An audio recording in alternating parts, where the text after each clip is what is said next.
In our very first hand, we have pocket jacks on the button. We're going to 3-bet to $60 against the cutoff, the guy in the blue shirt.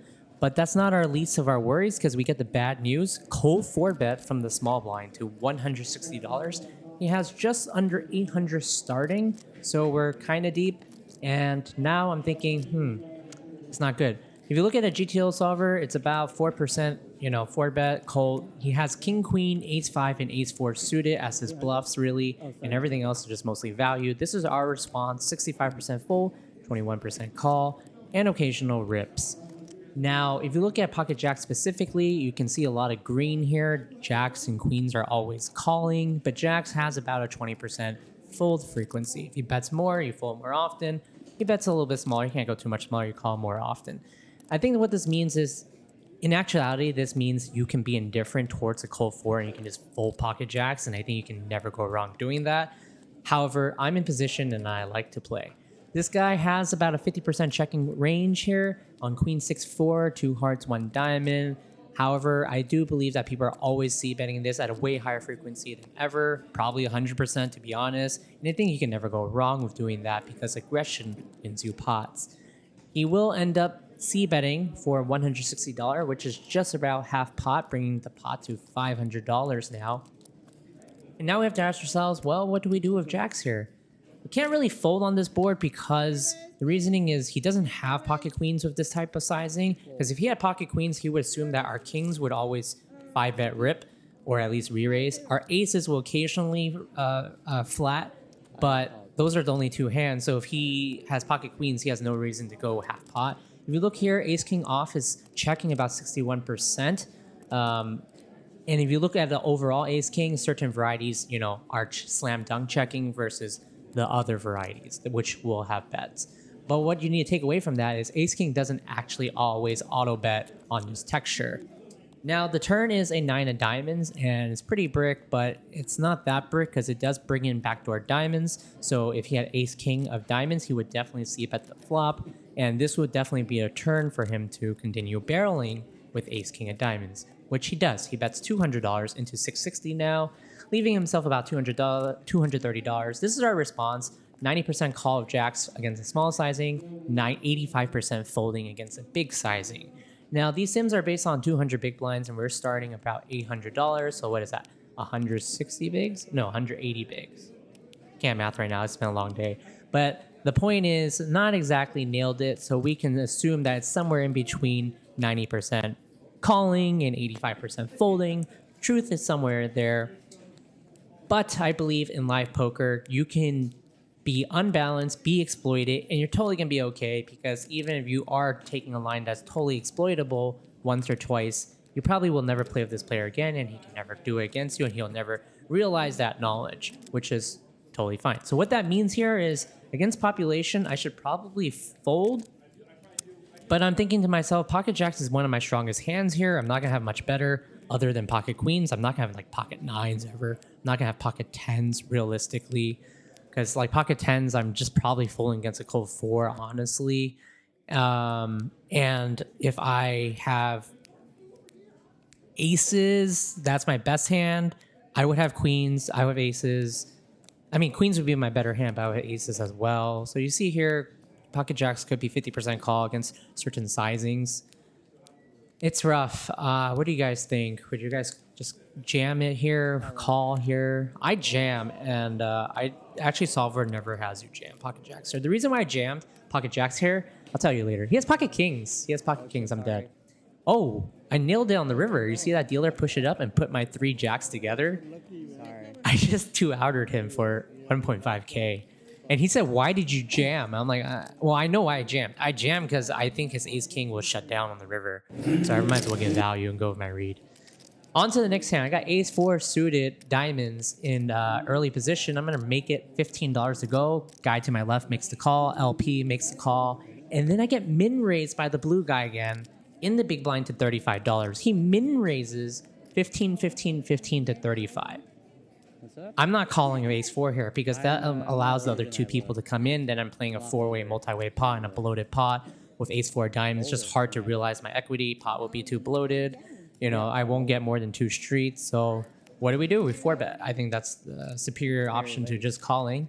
How old are you? I'd rather fold than call, to be honest. Higher. But anyways, I'm gonna 4-bet to 150 here. Get the two other guys out. You know, their ranges are relatively weak. Once they call my 15, there's rarely a trap there. Could occasionally be a trap, but rarely.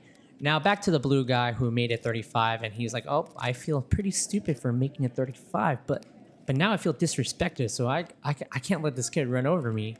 So he makes the call for 150, and we're gonna see a flop for $330. At this point, what I think he has is pocket pairs like 7s, 8s, 9s, maybe 10s. It's like the weird old man strategy.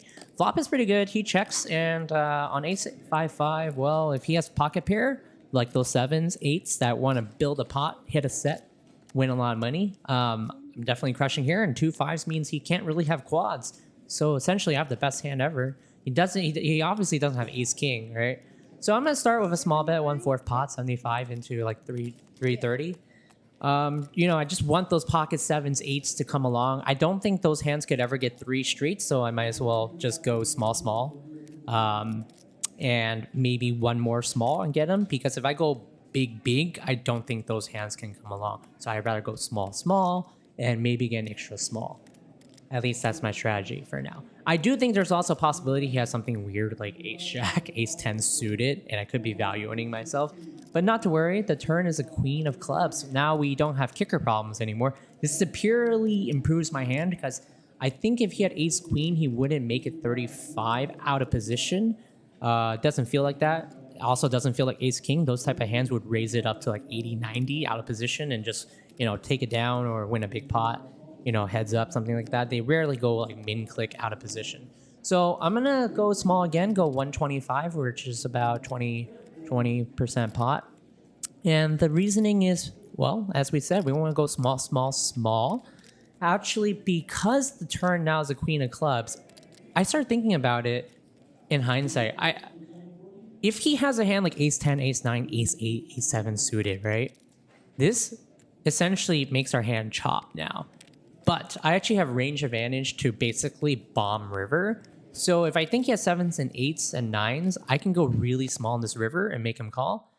But if I think he has ace-x and we're chopping, I can actually jam river and make him fold his ace-10, ace-9, because I will have aces, I will have ace-king, and I will also have ace-queen. So I'm essentially kind of free rolling his hand. Don't know if it will work or not, but that was my mentality. On to the next hand. This is a crazy hand. Don't mind the graphics, because this is a bomb pot right now. I haven't seen my hand. Everyone puts out $20. We got queen 4 clubs. Trust me, this hand is crazy. So there's like 8 of us. There's $160 out there on ace 9, 8 rainbow. And you're like, how can this hand be crazy? You have queen 4 of clubs. Well, just watch, okay? Don't worry. I got you guys covered. Waiting. Okay, there's a $60 bet, okay? Obviously, I'm going to fold this hand, but just hear me out. This Asian girl is going to do some math. She's calculating, as you can see here in the top left. The number she comes to, $250. So a $60 raise, or bet, $250 raise. And keep in mind, I'm in the small blind right now. Button, the guy to my right now, he's going to cold call the 250.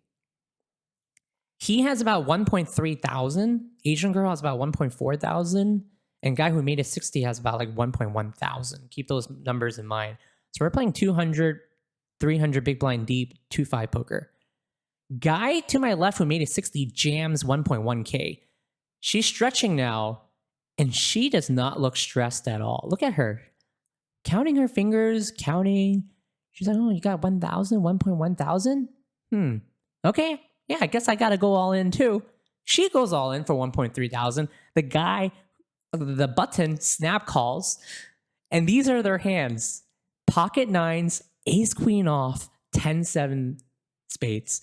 Ace queen off, co calls 250, and then co rips 1.3k with ace queen. And then she's like, do you have a set? And he's like, no, I wish I had 2 pair. And I'm like, buddy, I thought it was aces and 9s.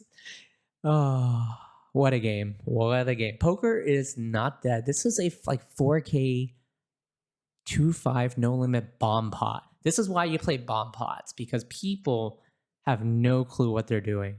Let me tell you right now, if I had pocket eights in this hand, honestly, if I was the fourth person, I would highly consider folding. Even though it seems suicidal and nitty, I would highly consider folding. Anyways, if you guys like what you saw, I'll catch you guys in the next video. Episode 4, vlog coming soon in a few days. Thanks for watching.